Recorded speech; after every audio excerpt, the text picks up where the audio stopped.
Como já foi apresentado em tópicos anteriores, para que haja total transferência de potência, a impedância da carga deve ser igual à impedância da fonte e também igual à impedância característica da linha de transmissão. Ou seja, para dimensionar e deixar o sistema de forma adequada, o projetista deve ter o cuidado de trabalhar com todas as impedâncias envolvidas no circuito. As linhas de transmissões são construídas segundo alguns padrões de geometria e qualidade e, por isso, apresentam impedâncias características muito bem definidas. Já as fontes e as cargas podem ter impedâncias que variam dependendo do equipamento e até mesmo com a variação da frequência do sinal. Nos tópicos anteriores, foi demonstrado que para utilizarmos a carta de Smith, a impedância deve ser normalizada, ou seja, ela deve ser dividida pela impedância característica da linha de transmissão. Dessa forma, se estamos falando de carga casada ou impedâncias casadas, estamos falando sobre impedâncias cujos valores são iguais às impedâncias características das linhas de transmissão. E dessa forma, estamos falando então no centro da carta de Smith. Isso porque o centro da carta de Smith corresponde a uma impedância normalizada cujo valor é de 1 mais J0, e assim representa uma impedância igual à impedância característica da linha de transmissão. Em outras palavras, quando estamos abordando técnicas de adaptação de impedâncias com a carta de Smith para realizar o casamento de impedância, estamos falando de usar artifícios para chegarmos ao centro da carta de Smith. Vamos verificar este procedimento através de um exemplo. Suponhamos que o nosso circuito seja conforme apresentado, uma linha de transmissão cuja impedância característica é de 50 ohms e em uma de suas extremidades temos uma carga ZC igual a 30 menos J80 ohms. Este diagrama indica que a impedância da carga é diferente da impedância característica da linha e, como sabemos, haverá reflexão. Para evitarmos que ocorra reflexão, temos que adicionar uma nova impedância ao circuito para que o conjunto de impedância torne-se uma carga casada. Observando o diagrama do circuito, podemos propor adicionar a impedância 20 mais J80 ohms, em série com a carga. Nesse caso, teríamos então 20 mais 30 igual a 50 e 80 menos 80 igual a 0. Chegamos na condição de carga casada. Entretanto, essa não é a melhor resposta, pois estamos adicionando uma carga ativa e, apesar de evitarmos a reflexão, ela irá absorver parte da energia que deveria ir para a carga ZC. Para contornarmos esse problema, temos que encontrar uma carga que seja puramente reativa para adicionarmos no nosso circuito, pois cargas reativas não absorvem energia e, dessa forma, toda a energia será absorvida pela carga ZC. Observando o diagrama do circuito, não podemos prever o valor da carga puramente reativa, nem mesmo o local onde ela deve ser colocada. Para responder essa pergunta, o mais fácil é recorrer à carta de Smith. Para utilizarmos a carta de Smith, o primeiro passo é normalizarmos a impedância da carga. Dessa forma, temos o Z'C igual a Zc sobre Z0. Isso é igual a 30 menos J80 ohms dividido por 50 ohms. Isso nos dá um valor de impedância normalizada de 0,6 menos J1,6. E encontrarmos, então, essa impedância normalizada na carta de Smith. Essa impedância normalizada está indicada pelo ponto A. O mais comum é adicionarmos uma carga em paralelo com Zc, mas, se quisermos adicionar uma carga em série, o procedimento será semelhante. Como vamos trabalhar com impedâncias em paralelo, o melhor é trabalharmos com as admitâncias. Para encontrarmos então a admitância de Z'C, devemos encontrar o círculo de S constante e acharmos o ponto diametralmente oposto, encontrando assim o ponto B. Agora que encontramos a admitância de Z'C, temos que identificar aonde na linha de transmissão essa admitância tem a parte real igual a 1. Para isso, devemos encontrar os pontos nos quais o círculo de S constante cruza com o círculo de 1. Aqui encontramos então o ponto C e o ponto D. O ponto C indica um ponto na linha de transmissão em que a admitância normalizada vale 1 mais J2,2. Já o ponto D indica um ponto na linha de transmissão com a admitância normalizada valendo 1 menos J2,2. Ou seja, o ponto C indica que podemos fazer o casamento de impedância utilizando um indutor, cuja susceptância tem que ser de menos 2,2. enquanto o ponto D indica que podemos fazer o casamento de impedância ao utilizarmos um capacitor cuja susceptância vale mais J2,2. Agora temos que identificar onde, na linha de transmissão, colocarmos o indutor indicado pelo ponto C ou onde, na linha de transmissão, colocaremos um capacitor indicado pelo ponto D. Para isso, basta encontrarmos a distância do ponto B até o ponto C e a distância do ponto B até o ponto D. Para encontrarmos essas distâncias, devemos localizar as referências dos pontos B. Aqui, o ponto B, a referência está em 0,082 lambda-L. E a referência do ponto C está em 0,191 lambda-L. E a referência do ponto D está a 0,309 lambda-L. Para encontrarmos a localização de onde o indutor deve ser colocado, basta subtrairmos a referência do ponto C pela referência do ponto B. Então temos 0,191 lambda-L menos 0,182 lambda-L, o que nos dá uma distância de 0,109 lambda-L.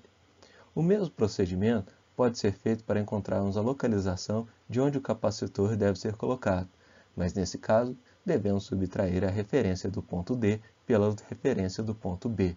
Assim temos 0,309 lambda-L menos 0,082 lambda-L, o que nos dá a localização de 0,227 lambda-L.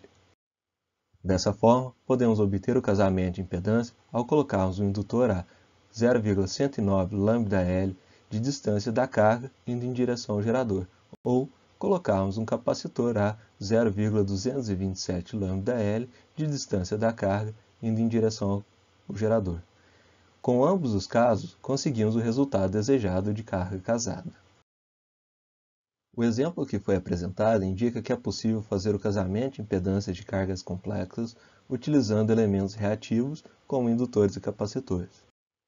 Em tópicos anteriores, verificamos que a linha de transmissão terminada em ou curto-circuito ou circuito aberto se comportam como elementos reativos no sistema. Como linhas de transmissão se comportam como elementos reativos e podemos utilizar elementos reativos para fazermos o casamento de impedância, então podemos utilizar linhas de transmissão para realizarmos o casamento de impedâncias. Nesta figura, podemos verificar o uso de tocos de linhas de transmissão, ou stubs, para formar filtros ou sistemas de casamento de impedância. Nessa figura, é possível verificar que entre dois conectores há uma estrutura composta por dois cabos que ligam em nada. Essa figura é um exemplo de uso de tocos de linha, ou stubs, em um circuito composto de cabos coaxiais. Nessa figura, podemos ver o exemplo de como trilhos de circuito impresso podem ser utilizados como tocos de linhas ou stubs. Aqui podemos ver como utilizar trilhas de circuito impresso como tocos de linhas terminados em curto-circuito. Neste caso, a trilha do sinal se liga à trilha do retorno através de uma via. Já essa figura apresenta como pode ser feito um toco de linha ou um stub terminado em circuito aberto e uma placa de circuito impresso. Por fim, essa figura apresenta uma estrutura de casamento de impedância que pode ser colocada próxima a um conector e uma placa de circuito impresso. Aqui temos o exemplo de uma figura em que apresenta um toco de linha e um circuito impresso. Ok, já vimos que é possível e já vimos alguns exemplos práticos, mas surge a pergunta: como podemos calcular o tamanho desses tocos de linha?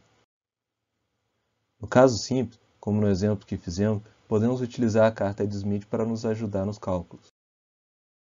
Segundo o exemplo anterior, verificamos que podemos realizar o casamento de impedância utilizando uma estrutura que irá fornecer ou J2,2 ou menos J2,2, dependendo de onde no circuito deverá ser colocada a estrutura de adaptação de impedância. Podemos utilizar a carta de Smith para encontrar o tamanho dos tocos de linha ou stubs para colocarmos nos locais adequados ao circuito. No tópico que foi apresentada a construção da carta de Smith, foi indicado que a impedância vai diminuindo para o lado esquerdo da carta de Smith e aumentando para o lado direito da carta de Smith. Dessa forma, podemos indicar dois pontos importantes sobre o eixo U: o ponto de impedância igual a zero, ou curto-circuito, e o ponto de impedância infinita, ou circuito aberto. Vejam que esses pontos indicam as impedâncias. No caso do exemplo, o melhor é trabalharmos com admitâncias e, dessa forma, os pontos trocam de lugar. O ponto da esquerda, então, é um ponto de admitância igual a zero, ou circuito aberto, e o ponto da direita é um ponto de admitância infinita, ou curto-circuito. Ok, já sabemos onde estão as admitâncias iniciais. Agora temos que calcular o comprimento dos tocos de linha.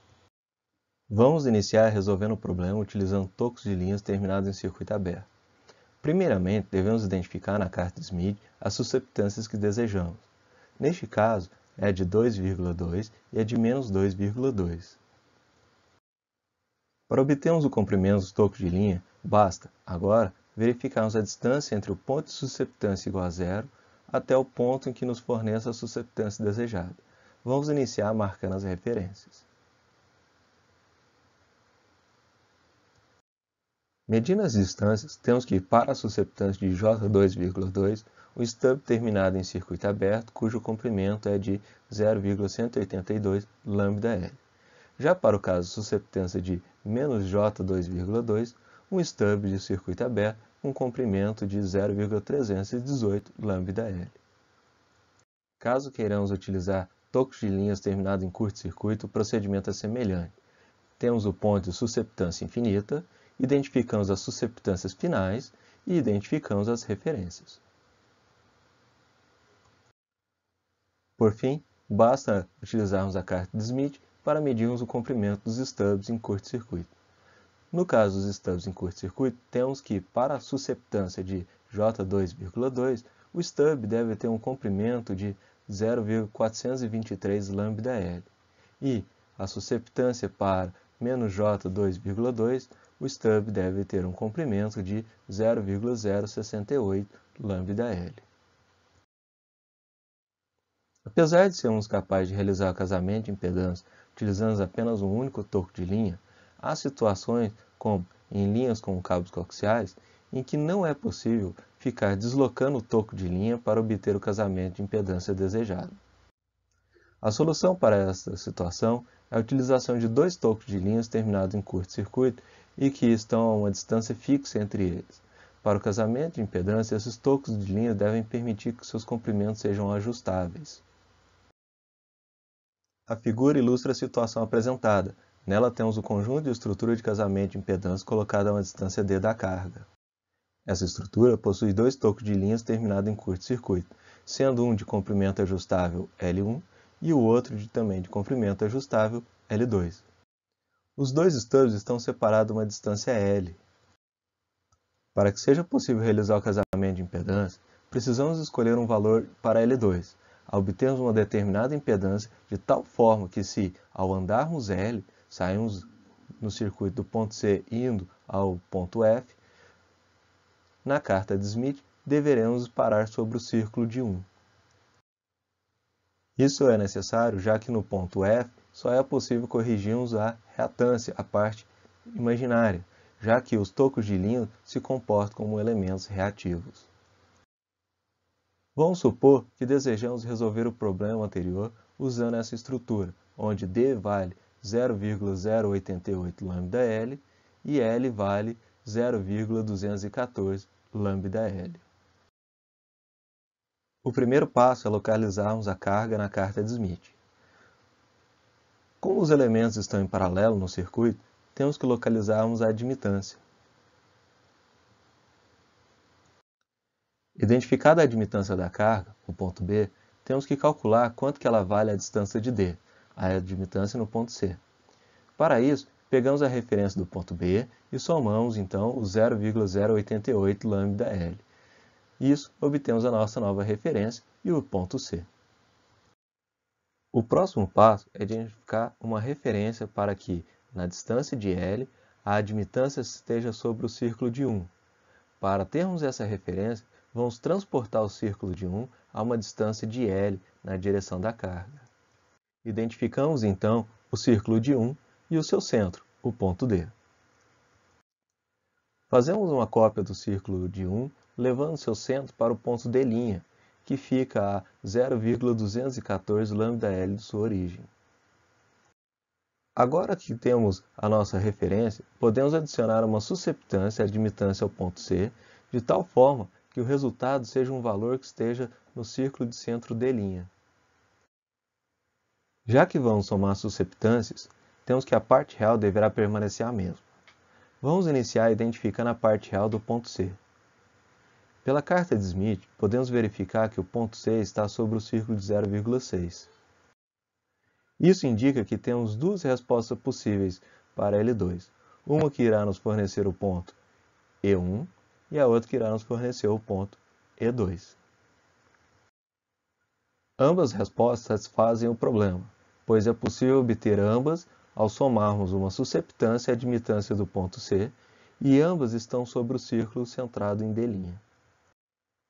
Agora que temos os pontos E1 e E2, podemos encontrar então os pontos F1 e o ponto F2. Em uma carta de Smith de papel, os pontos F1 e F2 podem ser facilmente encontrados utilizando um compasso. Para isso, basta traçarmos um arco com centro no centro da carta de Smith e que inicia nos pontos E1 ou E2 e termina no círculo de 1. Conhecidos os pontos F1 e F2, podemos dimensionar o comprimento L1. No caso de F1, precisamos de uma susceptância de J1,1 e para F2, precisamos que L1 forneça uma susceptância de menos J 0,63.